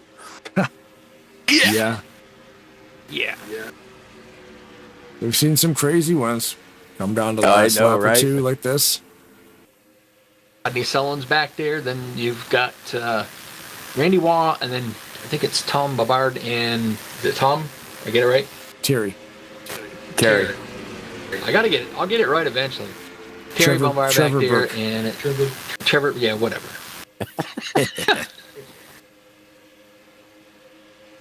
I wanted to win so we can interview. Yeah, Terry Bombard, actually, he's, I believe he races for real, like late model stocks or something like that. And, cool. Yeah, he's a longtime member of Rolling Thunder. There's a ton of experience right there. Mm-hmm. All right, Mackenzie pulls down on pit road for the last time. Get ready to go. I see the picture on. I get a thing on Facebook saying, and he has a mini stock or like a pure stock. Yeah. Something like that on To his him Facebook page. and ask him about that. But yeah, here we go. Here we go. Dante Ricky leading them down. Green, white checker. I'm sure we will. Oh, I was gonna say Paglia didn't quite get the great start. Roberts tried to time it right so he could give him a good shove. It was a little early. I'm seeing a big gap, but they're lined up behind him. Yeah, they just did it a little too early. Dante's got out front so he can control the lines. He decides to go to the high side, goes back to the low side. We're going to see a lot of that. He's going to go wherever the momentum is. Look at that. Ken Roberts get ready way to high side. See some shoving. 3 wide to the front. Look at this. Ken had to get out of the way. He was running out of real estate. Yep. Now, Dante from the unfortunately top for Ken, to the that's going to bottom. put him back. Oh, the 55 got pushed out, and here comes Garland Oaks with Denny Carroll right on him. Are they going to get to Paglia in time to push him out to the lead? Or what's going to happen? One more lap here? to go. Are they all going to try to go for it themselves?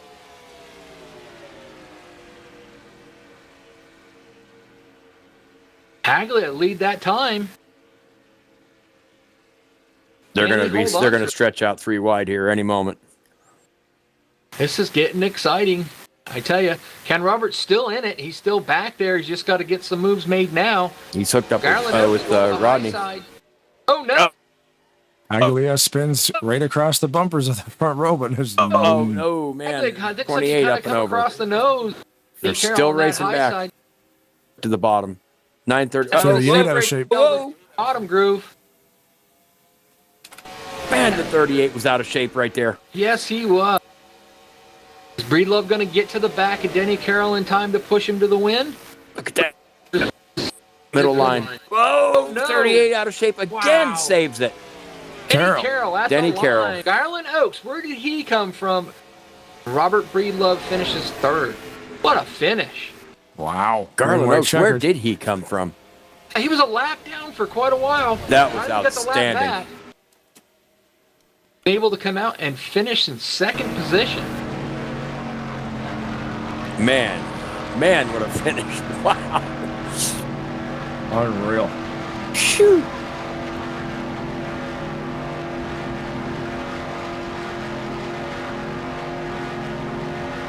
That's crazy. Congratulations That to was the a 41. crazy finish. Man, the 38, I know his arms are tired. was just a crazy finish. Green white checkers nuts because you got Paglia, spinning off the front of people, and it's like, oh, here we go.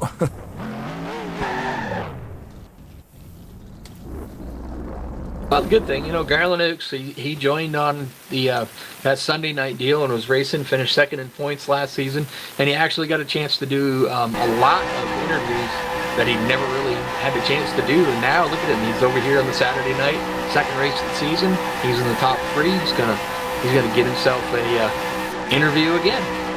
Man, I can't believe that 55 how he finished, man. He muscled his way through there, and then the 38. How he saved that, I have no idea. That's sheer luck right there. Got to be. Unfortunately for him, it knocked him all the way back to the 11th position. But right. Still, I mean, he still saved the car from wrecking it, but wow. He was all the way down into the grass, turning right. Absolutely crazy. See if we can find Robert Breedlove, get a microphone in his hand, see if we can't have a chat with him. Robert, you got Rod, Brian, and Blaine in the booth. You got a copy. What's going on, guys?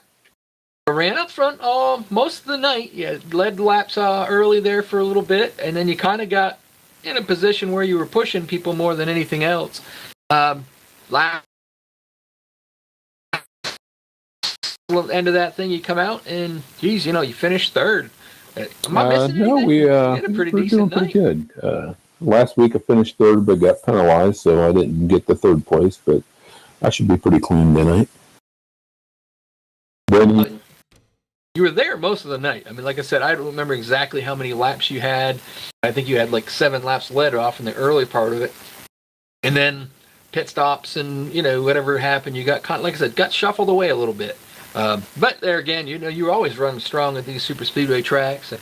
2/3 in a row, but like you said, lost it out last week. I didn't even look yet to see where you are in the points, but... It was 21st when I started, so this is going to help out a little bit. Denny and Randy were all working together there and got ourselves back up there. And you still got 8 more races to get yourself back up in the front of the pack, too. Sure. I got faith in you. I got faith in you. You can come back. You can win this championship. Oh, yeah. We got it. Brian, do you have a question for Robert? Not really a question. Just want to say, man, what an awesome drive. We watched you all night long, man. That was outstanding. I appreciate it, Brian, and thank you for putting this on too. It's a lot of fun. Absolutely, man. Absolutely, and it's drivers like you that make it great, man. What a tremendous effort. That was an awesome finish. There was some nail biting going on there at the end, but we all made it. Put some color back in your knuckles. Exactly. All right, Robert. Well, I'll give you the chance to thank the people that got here. The floor is yours. Hey, just want to thank you and Blaine and Brian and Ken and all the admins for putting this on, and ASR. So it's going to be great. Hopefully, we'll see you next week, and hopefully in Victory Lane. Oh yeah, I'll be here. There you go. Our 3rd place finisher tonight, Robert Breedlove. So the guy that, never really got a chance to get interviewed all that much, and then he raced on Sunday, got interviewed a bunch. Now he wants to be here all the time. Garland, you got Rod, Brian, and Blaine in the booth. You got a copy. I got a copy. Yeah. Well, I couldn't make the meeting tomorrow, so I decided to back it up to today. So so we could get together this week. Oh, okay. So the question we all have is, where in the hell did you come from?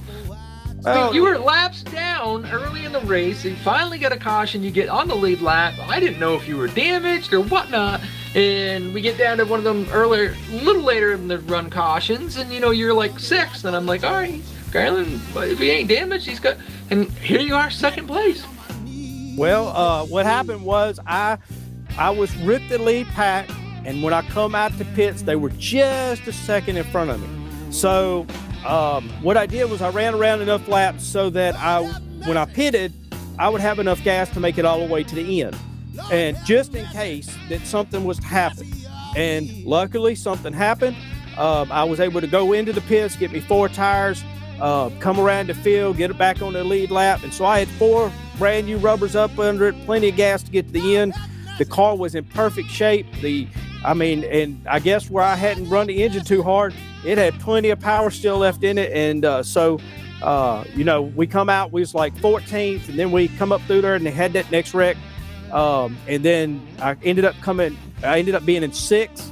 So on that final restart, I had Denny in my ear. I had Doug in my ear. We had a plan come together. Luckily, they kind of bunched up in the front. We was able to scoot through them. And Denny was trying to push me, but we would have wrecked the whole entire field if he'd have tried to swing it back in behind me. So we brought it home in 2nd. If Doug had got a little closer to me, I think I could have brought it on home into victory lane tonight. But 2nd from where we was at earlier and running about 24th, it made the whole night a whole lot better. We talked about tires earlier. We're not really sure, but you can do the whole race probably on one set of tires without pitting and changing them. But you guys do, just because it does make a little bit of difference. Do you think the 4 tires at the end? I know it's not going to make you Hercules and flying and past everybody, but does it feel like 4 tires late when everybody else is on no tires or older tires? Do you think you have a kind of an advantage there? I think you have an advantage if you're running the low line. If you come out running low line and you're running brand new tires and everybody else is on worn tires, I think it gives you a little bit better bite coming around that turn and you don't lose as much to that outside lane. So I truly believe that. That's the reason I went in and did it, just in case that I got stuck in the low lane. Luckily, I didn't get stuck in the low lane. So it just gave me that much better bite coming off the top.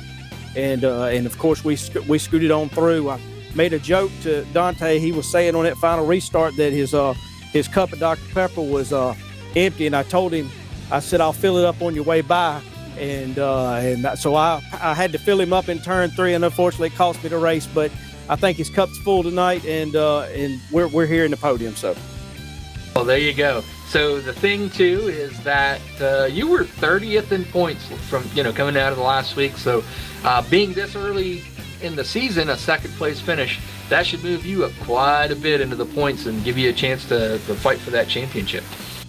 Yeah, last week was rough. I think we made it 20-some laps. Then the old Dr. Pepper car was turned into a tin can and kicked across the track. And so, last week was kind of disheartening. I mean, first week out here as an admin, and I can't even admin because I'm out of the race. So, I kind of went and sulked on it on Saturday night. And of course, I come back out Sunday and gave it my best to win that championship. But it was a little disheartening to exit the race that quick, so I don't know. This is a good way to finish the week. A lot of good racers out here. They drive their hearts out, especially when Dante's usually out in the lead. Usually it's hard to beat him. So being able to pass him and get out past in front of some of these guys, it's pretty sweet. You got 8 more races to go out there and take this championship. So keep doing what you're doing. Unfortunately, first week wasn't so great, but you keep doing what you did today. You keep up there in the front. You'll get it. I have faith in you. I think the championship could be yours. I have to say I'd say you're my 2nd favorite. Then I'd only be to Robert Spring. I'd like to see Robert Spring win it, but I'll pick you 2nd. Robert was having a good night till he had that accident there. So. He was coming up through the field too. So, yes. Brian, you got a question for Garland? Again, 1 second. 1 second. Not really a question, but more or less of a statement. At the beginning of this interview with you, Garland, I was going to ask if you were excited. Yes. What a tremendous interview, man! To top off a great run tonight, man. That was awesome, and it's really cool to see 2 of our series admin finished 2 and 3, on the podium. That's really neat, man. Great job. We watched you all night long. Yeah, most of the night though, Brian, you watched me from the back. So. Well, yeah. I was also going to add to that. You really didn't make the highlight reel this week, except for finishing, 2nd. So that's another good thing. Well, Brian, unfortunately, my highlight reel with you usually is me flipping over or sliding on my roof. So I'm just glad I ain't making a highlight reel, just to be honest. Great job tonight, man. That's outstanding, man. Garland, you really make this fun for us, man. I appreciate you. The thing about it is, though, you think about it, you don't make the highlight reel until the end. And that's it. You're that sleeper. Don't look at me. Don't, no Tarnation TV curse, because we're not talking about him. Da-da-da-da. And all of a sudden, where did he come from? And there he is, second place.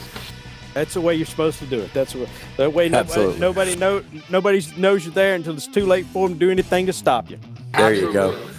All right, Garland. Well, I'm going to give you a chance to thank the people that you want to thank. So the floor is yours, my friend. Well, first and foremost, got to thank the wife, Latondra, for allowing me to race as usual. She kicked me down here. Apparently, I was annoying her too much today. She said, "You will go race," so I'm here racing. And like to thank the kids, John David, Alex, Miguel. One of these days he'll come race again with us. And Ashley and Noel. And give a shout out to you guys in the booth. Y'all are doing a wonderful job for ASR, helping promote it. We had a lot of drivers out tonight. Hopefully we can fill the field up just a little bit more next week. And shout out to my team Wrecking Ball. I was missing a few guys tonight. I don't know where they're at, but we'll see if we can round up Javier and Ulysses for next week, so they'll come out here and turn some circles with us. And you all have a wonderful week, and we'll see you back next Saturday. Thank you, Garland. Great job tonight, man. There you go, Garland Oaks finishing second there. Getting more interviews over here at ASR than he has in any other league. So keep up the good work, my friend.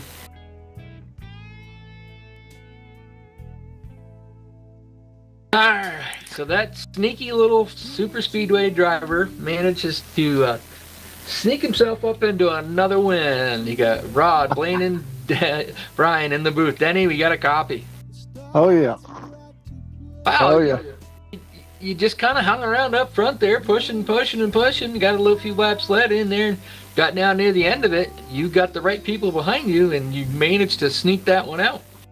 Well, I wrecked and got tore up last week, so I had to make up for it this week. Yeah, you finished. You were 26 in points going into this race. So, with a win, obviously, throwing a little bit more points your way, that should move you up into the top 10, hopefully, and maybe 8 races left, give you an opportunity to come out and win this championship. Oh yeah, I think I led a few laps too. Yeah, you've led a few. You lead the most. Well, I had a lot of help. Randy and Breedlove, who are my teammates, and them guys they're pretty good teammates to have because they push you when you need pushed, pull you when you need pulled. Yeah, I see Breedlove, you and him and Randy early on the going. Randy got kind of shuffled out a little bit there, but you and Breedlove kind of stuck together most of the night. And then, like I said, at the end, it worked out great for you. You were able to, race your way back into, and take the win on that last lap. So that's pretty darn good. I know you as a super speedway racer, and this is a pretty comfortable spot for you. So if you keep going, you're going to try to run the whole season and see if you can, come out here with the championship. I might try. This is one of my least favorite tracks. I'd rather be at Atlanta or Texas or Bristol. Come on, you got to go for the Martinsville series. Oh yeah, I like Martinsville too. Hey, before that last pit stop, when me and Randy and Breedlove was running, what was it? Like 7th, 8th, and 9th. We had that whole row of cars in front of us that was working together. We kept working them till we finally worked our way to the front right before that last caution come out. I was pretty amazed with that one stop that there was 12 drivers that pitted, 2 different groups. And for a moment, I know Robert Spring, I'm trying to remember who the other driver was with him, they got a little bit separated, but once you guys got all back up, it wasn't within 3 laps. All 12 drivers were right back there together and just racing at it. Yeah, that last green flag pit stop, I had too good a pit stop. I got out by myself, and that ain't good. Well, they'll catch you quick that way, though. Oh yeah, I know. Usually, that time they got up behind me and started pushing, but most time they just trained on by you. Yep. Brian, you got a question for Denny? Again, not so much any questions, just great job tonight, man. I have more of a statement. Denny's just one of these guys that he knows how to do it. You know what I mean? I've always tried to, when we raced together before in the past, he's one of those guys you got to follow to, learn how to do it. Because this guy knows how to win, man. Great job tonight. Nice win. Thanks, guys. It took me a whole lot of losing here, which I still lose a lot here, but you got to lose a lot to learn a little. Oh, yeah. But what is it? Before you can finish first, you must first finish. So. Yeah, and, getting wrecked at Talladega, that's just part of this racing. Yeah, you can stay out of trouble and just something happens that's, nothing of your doing. Like the first lap, a car on the outside blows an engine, piles up most of the back half of the field. You got nothing. There's no time to react, no nothing when that happens. Is that what happened? Yeah, his engine blew up. Well, when you go from second to third and then from third to second. Well, I seen that big pile up in front of me. I wasn't sure what happened. We think he missed the shift and it just blew up, and that just spun him right around. And unfortunately, like I said, with nobody behind him had anywhere to go. Well, that's something we've all done, I think. Yep. It happens. Yep, everybody's been that guy at one time or another. Yeah, I know I have.